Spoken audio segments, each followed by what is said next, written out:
right? To seamounts and beyond.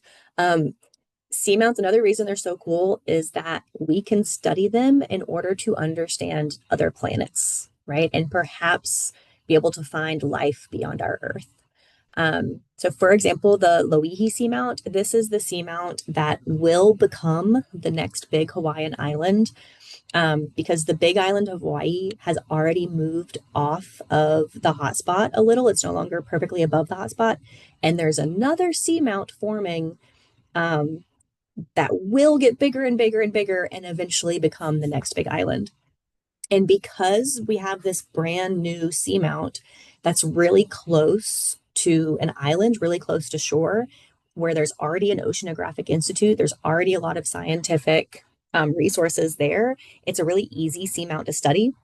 Therefore, we are going to the Loihi Seamount and using instruments and tools and methods of study to see if we can develop technology here on Earth that we could then send to other planets and use there as well, right? Can we understand this extreme environment here on Earth and then apply what we learn to other extreme environments outside of Earth?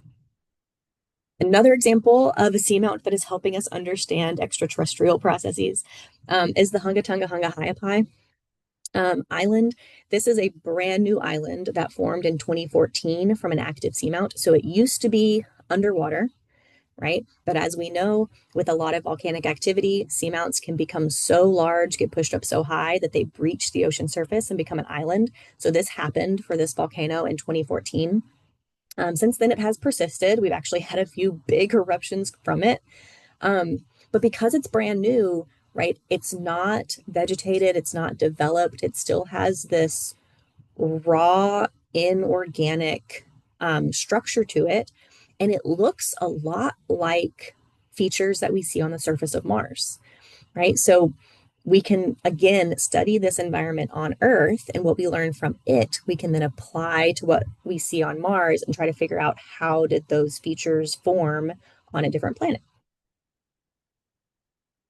All right, recall, true or false? Seamounts can become islands if volcanic eruptions provide enough pressure and volume to elevate them above the sea surface.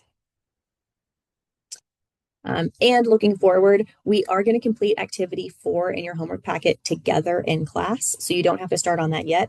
However, I do want you to go ahead and start on activity 5. Activity 5 is going to ask you to look at an ArcGIS story map of California's seamounts. And I want you to have 2 goals while you're reading this story map. First, I want you to read it and learn from it. So you're going to be answering questions in your homework packet as you learn about seamounts off of California's coast. But the second thing I want you to do is just get more familiar with ArcGIS story maps, because remember, you are going to be making a story map for your own project. So this will hopefully give you some ideas for like what's a layout of a story map that you find really interesting. What are some features, like the interactive features of story maps that you really like? So think about things that you want to recreate in your own project while you are learning about the seamounts off of California's coast.